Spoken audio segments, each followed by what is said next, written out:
with regard to boosting intra-Africa trade, the first thing that you want to try and do is you need to lower the costs of transport. Short of putting, and in order to do that, you need to look at what are the key points, or the pain points, as it were. So you could put a rocket under a truck and get it to run faster, but that's not really possible. So what's the next pain point is really borders.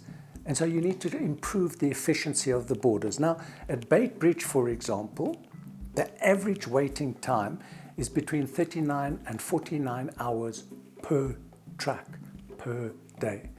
So that waiting time actually costs money, because that's got to be added to the transport cost. You've got the driver, you've got the petrol, you've got the waiting time, and they call it demurrage costs. Okay? So we need to make that more efficient. In fact, if you don't make it efficient, over time, what happens is that in peak periods, you can be delayed for up to 4, 5, 6 days. So that's a huge cost.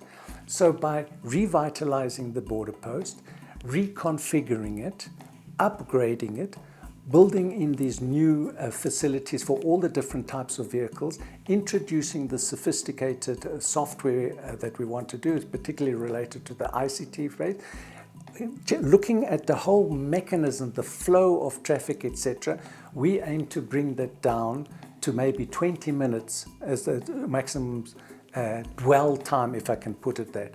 But obviously, in terms of the overall facility, you're also providing the opportunity for drivers to be able to be refreshed. They don't have that opportunity right now. You're giving them the opportunity to go and have a meal.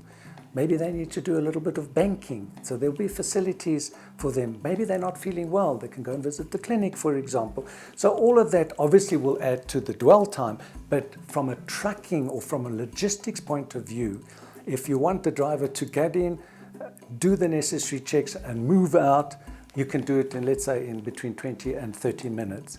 Another aspect as well, which I haven't mentioned, is that when a truck comes into a border post, the current rationale is from the customs officials is to inspect every single truck.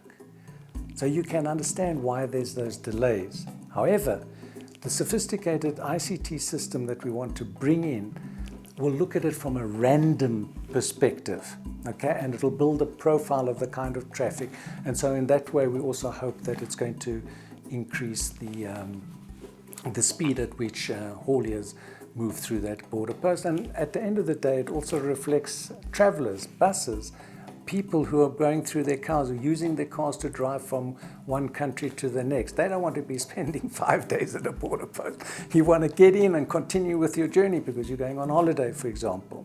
And so, you know, what we talk about Bait Bridge is basically is not dissimilar to what we see at some of the other border posts around the country. So from our perspective, this border post being a flagship type of transaction, we think it's going to be a catalyst for further development and further investment in other border posts along the different corridors.